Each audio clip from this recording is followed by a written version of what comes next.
Welcome into the Birds of the Round Table. I am your host tonight, Shane Haff. You can give me a follow on Twitter, Threads, YouTube at Shane Haff NFL. I am back from family vacation in Alabama. I missed last week's show, and so as my penance, I've been informed I'm hosting tonight.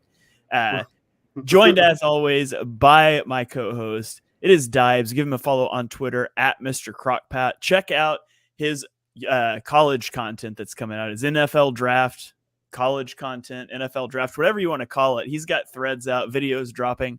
It's great stuff. Be sure you give him a follow. Dibes, how are you doing tonight? Dude, training camp eve, man. I can't believe it has hit us, man. It's finally here. A lot of fun guys to talk about tonight. Mostly guys that I haven't been able to get kind of take a deep dive into. But I'm going to be talking about guys that are more so fringe bubble dudes and why I'm excited to see what they got in training camp. All right. Awesome. Can't wait to get into it. Also joined by our newest co-host, David. I think, David, is this your third or fourth show with us? I can't remember now. Third. Yeah, third show with us. Give David a follow on Twitter at PHL Eagles News. Check out his written content at PhillyCoverCorner.com. David, how are you doing tonight? I'm doing good. I'm ready to learn about some of these other prospects from you two guys because it sounds like y'all went a little deeper than I did, so I'm ready to hear it.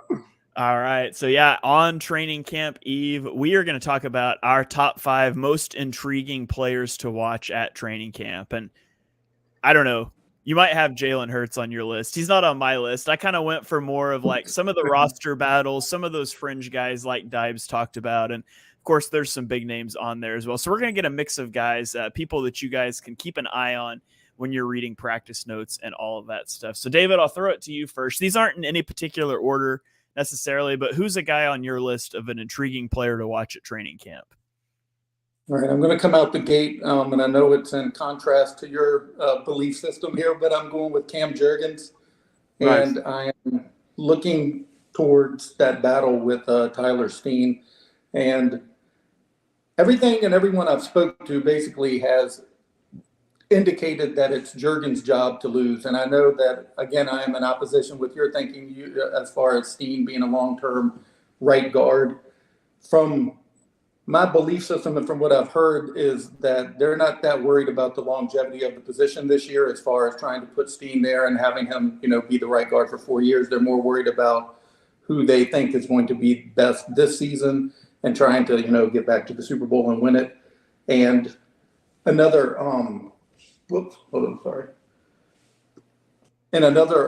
sorry, I was getting a text.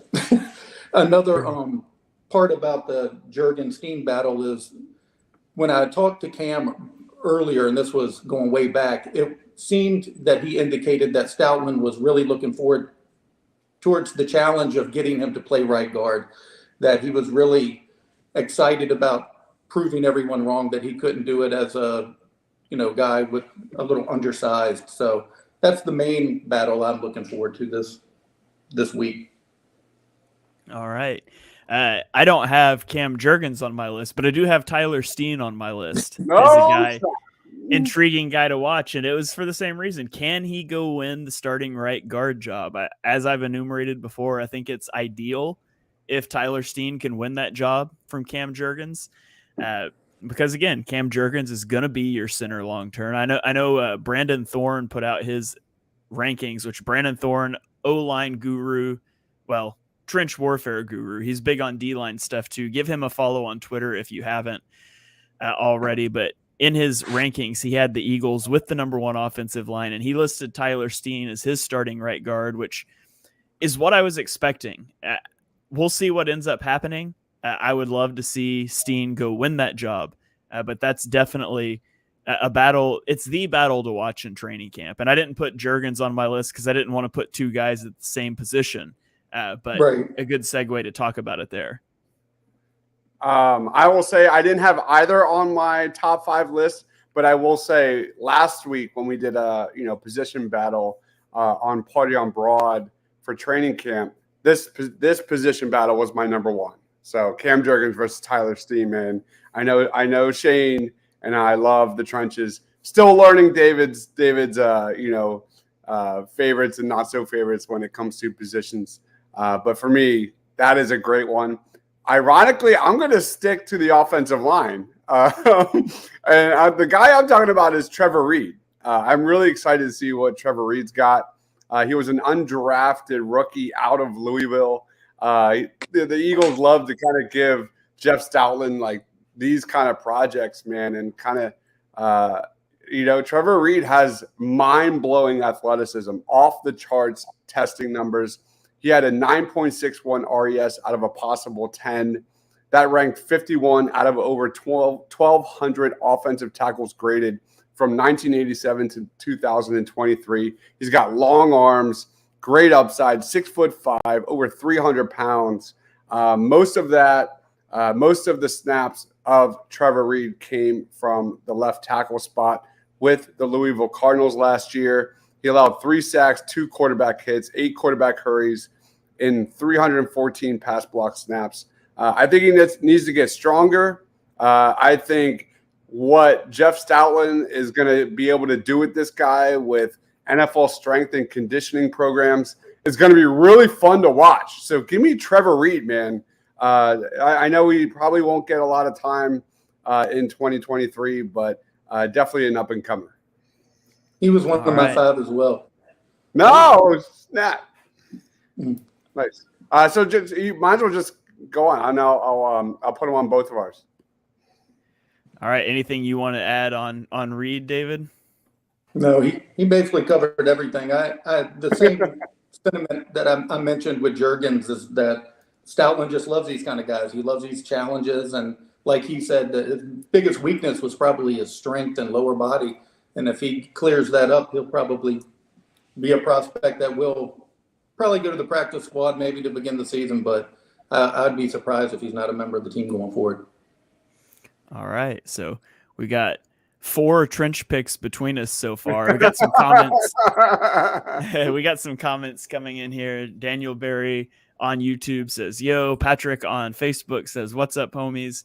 Glad you guys are here with us." Drop us some comments in the chat. Let us know who you guys are looking forward to seeing in training camp. Let's keep it going with some trench play here. I'll give another trench player. It's the last trench player on my list. It's last year's first-round pick, Jordan Davis. The Eagles traded up. They leapfrogged the Ravens last year to get Jordan Davis, and he didn't have the impact that people thought he would. He played 34% of the snaps before his injury. After his injury, he only played 19% of the snaps. Now, that did tick up to 30% in the postseason. It was sort of a lost season for Davis in a lot of ways, I think. He finally – it was well documented. The Eagles had their 4 down fronts on passing downs and their 5 down fronts on running downs, and they only played Davis as a nose tackle on the 5 down fronts. Coming out of the bye week, they finally gave Jordan Davis a chance to play in a 4-man front in the Steelers game. And then he got hurt before we could see how it worked out. And by the time he came back, you had signed Ndamukong Suh, you'd signed Linval Joseph, and the defense had sort of solidified, and you didn't mess with what was already working. And so it feels like a lost season for him. PFF had him as their 20th graded defensive line run defender in the snaps he did play, and 26th overall defensively. So I don't think he played poorly. He didn't play as much as you would have liked, and then he really just got lost in the shuffle after the injury. So for me this year, I need to see Jordan Davis. He needs to show the conditioning to be able to stay on the field, and he needs to show the ability to play in 4-man fronts. That's really what I want to see out of Davis, and I'm hoping we see that growth heading into this training camp. Yeah, he's kind of been like the forgotten guy. You got Jalen Carter rotating in there, Nakobe Dean, like Jordan Davis, man, how big that guy is, man. It's going to be really fun to watch. We did a really fun over-under show on the Eagles. I love the pick, but I still am a little skeptical about how many snaps that guy gets. Just a little skeptical. And that's not necessarily a bad thing. There's no reason why they should ramp this guy up. More so like, let's get that guy more higher percentages, come December and playoff time. But that's an intriguing one for sure. We have Anthony saying Kenny Gainwell. Maybe we'll have Kenny Gainwell announced I guess it's my turn, right? Should I just go? Yeah, go for it, Dives. Okay, I'm going to go a guy that really wasn't on my radar at all, but now he is. And for positional need, he kind of has to be. I'm going to go Ben Van Sumeren, a linebacker here. This guy is a ridiculous athlete, way more athlete than he is a quality football player. Ran a 4.45 40-yard dash, 42-plus vertical jump, 231 pounds. I like that a lot. Ridiculous athlete. He has really good speed going sideline to sideline. Does a really good job, chasing running backs into the backfield. But my gosh, this guy has a long way to go because I don't think he's a thumper as a run defender. I don't think he's going to give you much there. His football instincts still leave a lot to be desired. I had practice squad written all over this dude. But I don't know about you guys, but I've read a lot of 53-man roster projections and things like that. And for better or worse, the Eagles are having him on the roster. At least what a lot of people are guessing.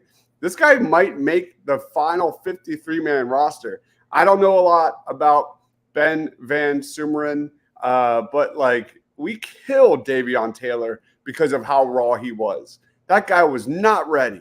And this guy might be even more raw. So the guy I'm going to be watching a lot. And guys, yes, the Eagles will add a linebacker here throughout training camp or at the end during preseason at some point. But this guy, Ben Van Sumeren, man, has got my attention. Yeah, he's basically Davion Taylor, but you didn't spend a third-round pick on him. You actually signed him as a UDFA, which is what Davion Taylor should have been to begin with. Yeah. I don't remember if it was on this show. It might have been. I remember talking about him at one point as a UDFA that I was really interested in to see how he panned out. So he's not on my list, but I too am very interested to see if he's able to carve out a spot on the roster, even just as a special teamer. Yeah. All right, David, let's throw it to you now. Who's another guy that's on your list? Joseph Nagata. Nice. And the reason is because even after all of the changes that they've made most of the changes were on defense, but all the changes on offense, they still never filled the Zach Pascal role. And there seems to be only two wide receivers who really fit that same mold, which is Hasselwood and Nagata. And Nagata comes from a good program with Clemson.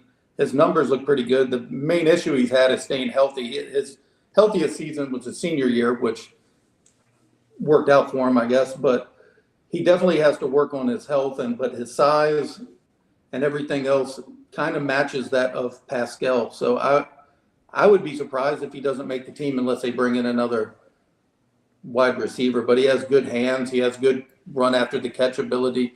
He looked pretty good on tape in the games he played in. In that photo that you just put up, is he wearing an Eagles jersey that doesn't have a number on it? Yes. That picture gets low enough that there should be a number there. They gave the dude a jersey without a number for a promo shoot. That doesn't bode well. Okay. All right. That puts me up. I'm going to go with another guy who was kind of one of my guys in the draft, Sidney Brown. Sidney Brown was my 11th ranked defensive back, my 45th overall ranked player in the draft. And I know a lot of people were disappointed with the Eagles drafting him there. I thought he was a reach. I thought he was a steal. Brown he's small in stature, only 6th percentile, but not in weight. He was 69th percentile weight, and he can fly. He's a twitched up athlete. 79th percentile 40, 93rd percentile vertical leap, 91st percentile bench, and a 9.67 relative athletic score. He played a little bit of everywhere for Illinois over the last 3 years. He played almost 400 snaps as a deep safety, almost 1,000 snaps in the box, 365 snaps in the slot. There's a lot of versatility to his game, and he diagnoses plays really quickly and explodes to the ball with his athleticism. He's got good ball skills. I think his floor is as a really good special teamer who plays in sub packages, but I really do think he's going to push for a starting job against Terrell Edmonds, and I think he could win that job. Now, the knock on him is he's a really poor tackler. Missed 15% or more of his attempts every year in college, and his size is part of the issue there. It also causes issues for him covering tight ends that can just win with leverage, body him up. But, with Jonathan Gannon, we saw it was too high safety shells every play. If Sean Desai is going to be more, multiple in his looks, Sidney Brown is that safety that you want rotating down into the box where he's comfortable. And you can bring him flying downhill, post-snap rotations downhill, things like that.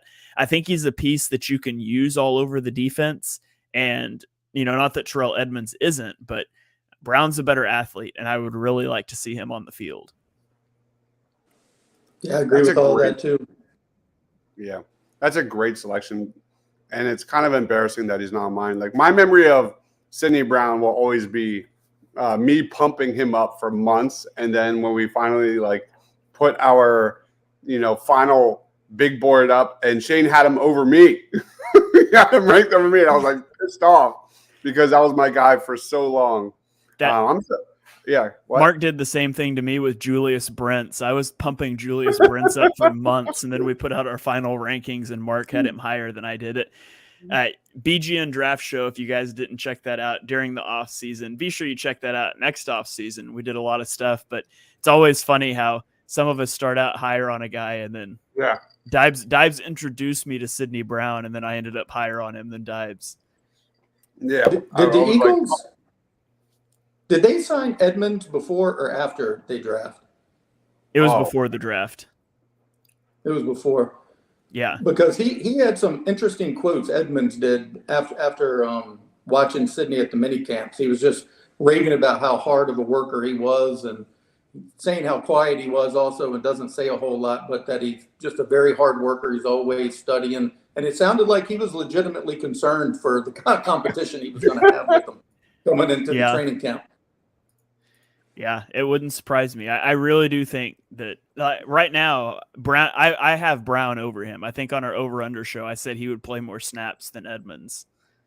So I'm expecting him to go win the job.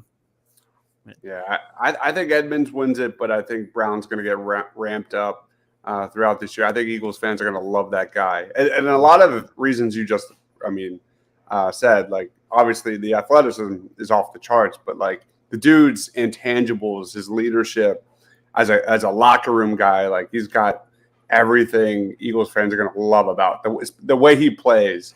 Is going to be fun to watch. I'm going to go with a punt returner, and I'm going to go Covey. I know. But I put this tweet out the other day. Are we sleeping on this guy? Because his 9.3 average last year ranked 9th in the NFL.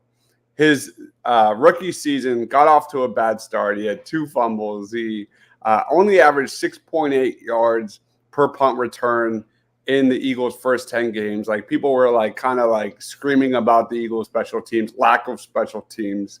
But the Eagles stuck with the dude, and the last 10 games, including the playoffs, man, he played really well. He had 0 fumbles during that stretch. From week 6 on, he averaged 11.6 yards per return. That was the 5th best number in the entire NFL. His 12.3 yards per return from week 6 on and through the playoffs, man, that's really good. That's right up there. I think Covey is a guy that showed legit improvement as the season progressed. He's going to be the team's primary punt returner. And I was laughing. I'm not the biggest Covey guy, but I was reading an article that ranked him as the 3rd best punt returner in the NFL, and I was shocked. I was like, I don't know what that guy's smoking, but maybe I won some of it. Who knows? But anyway, give me Covey for my 3rd spot. Dude knows how to take a hit. The first half of the season was him just taking hit sticks when he should have fair caught punts. All right, yeah. David, give me another guy off of your list. Who do you have? Grant Calcaterra. Nice. Okay. And he's the only person currently on the roster that has the pass catching ability. I'm not saying like Dallas, but the only one who could probably step into that role and do what he does. There is somebody else, but I didn't put him on there, so I'm not discussing him. But the strengths, I mean, he was a former team captain, which is, again, something else the Eagles have seemed to value a lot lately. He obviously has the concussion problems, but he's a weapon once he gets the ball in his hand. He has good body control. He accelerates well. He runs great. And I'll be excited to see what he can do. And also, if I could go back on Nagata, one of the points I was wanting to make when I was mentioning him earlier is that all of these like tier 2 receivers that the Eagles have on their team this year, they're going to be going against pretty good talent, even when they're playing the twos against the corners, because they're going to have to face Greedy Williams and Job and a lot of these other guys. And I guess Calcaterra will be doing some of that in the same. So I'll be interested to see what they do with the competition, because in years past, the receivers has always kind of had an edge on the Eagles in the corners because they just never had 2 elite corners like that. But the twos are pretty good now, so you'll get a lot better indication of what the receiving core is going to look like. All right, yeah, Grant Calcaterra didn't make as big of an impact as people hoped for last year. I think we tend to overhype, 6th round skill players in our heads, but I would be interested to see what he's able to do this year. Not much as a blocker, but he does have good receiving ability when healthy. So hopefully Dallas Goedert stays healthy all season. I was just discussing on Twitter today the most devastating players for the Eagles to lose to injury this year, and Goedert was one of the guys that I mentioned because he's such a big part of the offense. But maybe we'll see Calcaterra step up and not make Goedert expendable, but make you just feel a little better about the depth behind him. It would be nice. Okay, that puts me on the clock. I mean, I'm going to take, I guess, the softball here. It's Nakobe Dean, right? Nakobe Dean only played 43 snaps last season on defense. Now, he played special teams, but 43 defensive snaps, and he is the unquestioned starting linebacker, the Mike linebacker. He's going to wear the green dot, which isn't as big a deal as people like to think it is, but he's going to be a starter. Week 13 was his first significant action last season where he filled in for an injury, and he played 15 snaps and recorded 6 tackles in 15 snaps, which is pretty impressive when it comes to nose for the football. He has to be an impactful player for this defense. The Eagles did not have impactful linebackers last year. Now, TJ Edwards was fine. He made tackles. He wasn't a liability, but he wasn't impactful. Nakobe Dean gives the Eagles the chance to have their first impactful linebacker since Nigel Bradham in 2017. And they really need him to take a step. They need him to stay healthy this year, and they need him to be a force across the middle. So Nakobe Dean is a guy that every Eagles fan should have their eyes on all training camp. Yeah, I'm so excited to watch Nakobe Dean, man. Because there's way too little sample size to go off of in 2022 with the Eagles. So naturally, I've been looking into a lot of Georgia tape, and the numbers he put up are so ridiculous in coverage, forcing fumbles, sacks, everything, interceptions. Like, the Eagles haven't had a linebacker like that, a playmaker like that in a long time. So I'm really excited. I'm going to go Zech McPherson. We haven't really talked a lot about Zech McPherson, but that's because he didn't play a lot in 2022. The only time the dude played was a non-blowout win against the Jaguars in Week 4. That was when Slay got hurt in the first quarter. But this guy kind of transformed into one of the Eagles' better special teams players. But I think the biggest reason he's on this board here is because of his versatility from the slot. We didn't really see that last year. We see Avonte Maddox recovering from surgery this offseason. During OTAs, he was the first team slot corner. And, you look at guys like Keely Ringo, Josh Jobe, Greedy Williams, like, those are outside corners. So I don't know how much competition the Eagles are going to have in the slot. And I'm excited to see what Zech McPherson can bring for the Eagles in the slot. I mean, look at Chauncey Gardner-Johnson, how dominant he was as a slot corner for the Philadelphia Eagles last year, was dominant.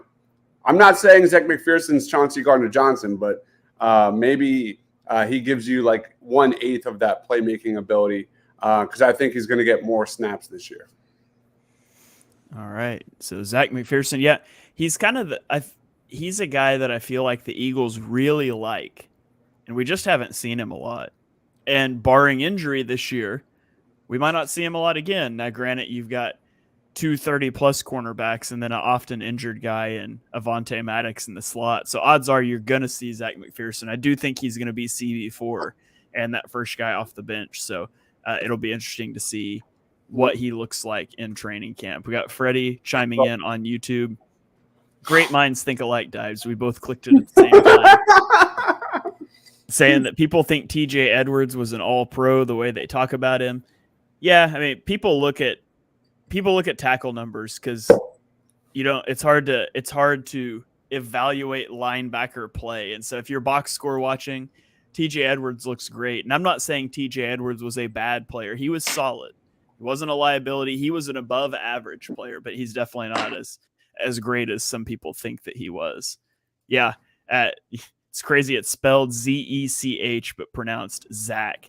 Yeah, that one got me for a solid month during the draft cycle. Okay, David, bring it home here. Who is your fifth guy that you want to keep an eye on during training camp? Save the best for last. He was my second favorite prospect in the entire draft, and it's Nolan Smith. Right. I still can't even believe they ended up with this kid all the way down where they did. Just during the draft process, I was just reading and trying to speak to anybody I could, getting all the information I could on this guy. And with his 4.39 speed, which was better than Diggs and Hopkins, he out-jumped DK Metcalf in the vertical. And I'm just super excited to see him. And I'm sure they'll find a way to see him and Reddick on the field at the same time. I don't know if they'll put them on the same side, if they'll go opposing sides. But with his bend and twitch and flexibility, it's just going to be something that they haven't had in a while with the youth and two guys like that pressuring the opposition. I'm just saying, I'm 99% sure he's wearing my glasses in that picture. I swear those are the same glasses. Dude, Nolan Smith is going to dominate, in moments without pads and things like that. He's going to be the fastest player on the football field at times. He's going to make quite an impression. How much do you guys think sidebar, how much do you think we're going to see him during the season? Because I wonder if he is he's the Hassan Reddick role, and it's hard to have two of those guys on the field, and you're not going to take Reddick off the field. Dude. And I don't see them putting him hand in the dirt as a defensive end. So I'm curious, how much do you think we'll see Smith on the field during the season? I remember going off on a tangent about this exactly. And I was like, do we want, and it's not a knock on Nolan Smith. It's exciting to see what our new defensive coordinator can do with these guys, to have two kind of Swiss Army knives that can really put pressure on a quarterback from any kind of alignment across the defensive line. But, putting this guy in takes snaps away from Hassan Reddick. Is that such a good thing? I don't know. That's a good question, Shane. I don't think he plays as much as we think. I think he's going to get that Jordan Davis treatment. I think we're going to see probably in that 20 to 30, roughly % snap percentage, especially early on. Because, if you think about say they're 5-man fronts where it's 3 down linemen, then 2 outside linebackers on the line. Maybe you have Jordan Davis as the nose tackle, and you got Jalen Carter and Brandon Graham out there with Nolan Smith and Hassan Reddick standing up on the edge. You still have to drop one of those guys into coverage unless you're going to call a blitz and maybe decide we'll blitz more. But when you've got this good of a defensive line, you don't want to blitz a ton. So, yeah, I'm really interested to see the usage for Smith. I had him at 30% of the snaps last year. I think Reddick played about 75% of the snaps, somewhere in that range. And I do think they're going to find some creative ways to get both of them on the field at the same time. I don't know how he's going to do it, but I'm looking forward to seeing it. Yeah, for sure.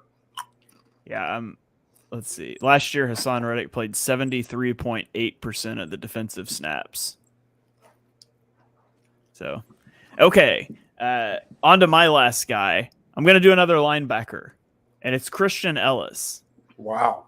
I think Christian Ellis is a really intriguing guy to watch in training camp. He's been around Philly off and on for a few years. He was on the practice squad in 2021, made his NFL debut in the 2021 regular season finale. 2022, he was elevated to the active roster at times. He appeared in 3 regular season games and 2 playoff games. He played a lot of special teams.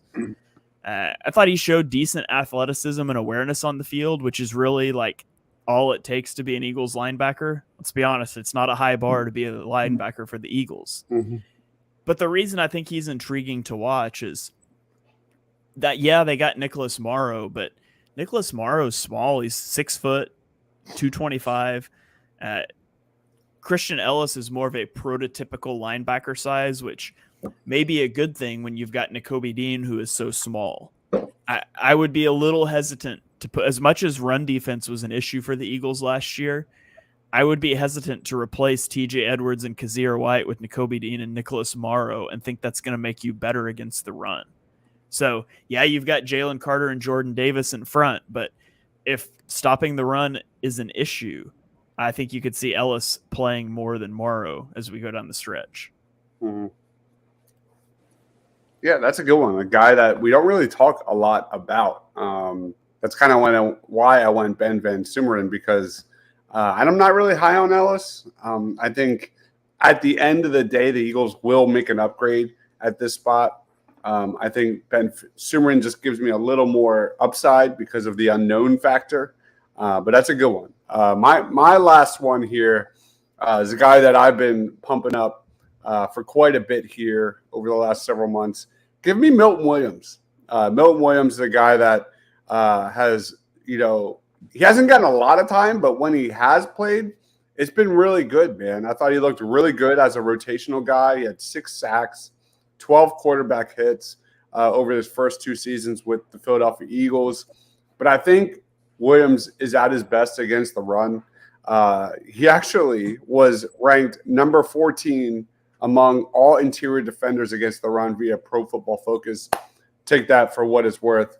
And he had the 4th best percentage of plays with a positive grade versus the run. You look, the Eagles lost quite a bit, like Hargrave, Joseph. There's a good amount of guys on the interior that the Eagles lost. Maybe Milton Williams takes that next step, and I think he will. And I think a lot of attention's given, and rightfully so, to Jalen Carter and the Jordan Davises. Those are the headliners of Eagles training camp. But do not overlook Milton Williams. I think we're going to see a much bigger balance this year across the defensive line. I think what was Hargrave, like 70+% of the snaps on defense last year. So there's a lot to replace. And I think people should be a little hesitant about Jordan Davis replacing those snaps, especially from the jump. And I think Milton Williams is actually more ready right now to make an impact and fill that role. Yeah, Hargrave was 64% of the snaps last year, and Milton Williams was 35%. Have y'all seen the pictures of Milton from his workouts this week? No. Oh, yeah, you should Google his name or put it in the Twitter feed there. He has definitely come into camp in the best shape of his life. It is ridiculous, the photographs he's posted of himself. All right, hold on. I'll get to it in a second. Let me get this up. We're in the best shape of his life portion of off season. Yes, he definitely is. All right, yeah, that's it. That's a good one. I like Milton Williams. I liked what he did last year in such a limited role. He's a player I think could be bigger, like you said, for the Eagles this year than a lot of fans are thinking. Yeah, I mean, we haven't talked about him a lot. I got to find these workout videos. I just IM'd it to you on Twitter. On Twitter? I am offended by how much smaller Sidney Brown looks in these pictures than everybody else. Yeah. We're gonna have to crop the bottom of his jersey out and stretch him a little more. It looks tiny. So, all right, well, that is going to do it here for this. Bill Williams, everybody, ladies and gentlemen. Bringing me back to the Broderick Bunkley days when I was like, oh, my God, do you see that guy without a shirt on? I wouldn't want to get in his way. That's for sure. He looks like a beast. All right. All right. Well, that is going to do it for this Training Camp Eve episode of Birds of the Round Table. We will start having training camp stuff that we can talk about. Actual football. It's back, guys. It's back tomorrow. I mean, they're not wearing pads or helmets, but it's back. We get to see something, and excited to break it down with you guys. Those of you that are joining here live on the chat, we really appreciate your comments throughout the show. If you are watching later, make sure you smash that subscribe button, turn on notifications so you get our next show when it goes live. We go live every Monday night, almost every Monday night throughout the off season. So be sure and keep it tuned here. We'll get Ryan back next week as well. So before we get out of here, Dibes, you got any final thoughts? Anything you want to plug? The floor is yours. Just been running a lot of draft content. I mean, I've covered every position in the 2024 NFL draft.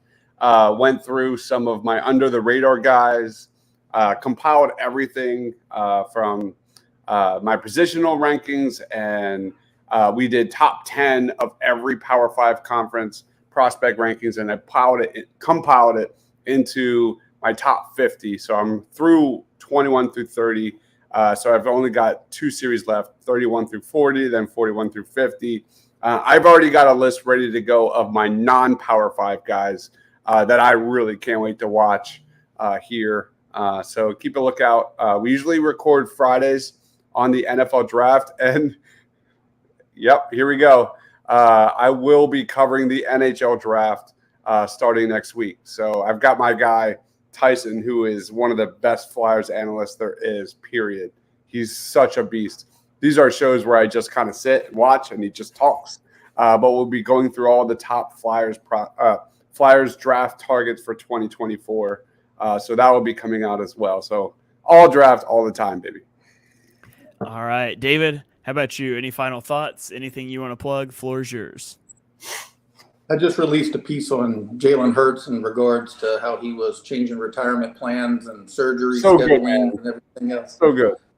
But that's on PhillyCoverCorner.com, but that's all I'm plugging right now. I've just been waiting for camp. I got a pass to go to one of the camps, so I'm looking forward to that. So hopefully I'll get some inside video or something when I get out there later this week. All right. Sounds good. Great writer right there. Yeah, be sure you follow David at PHL Eagles News. Go check out his article on PhillyCoverCorner.com.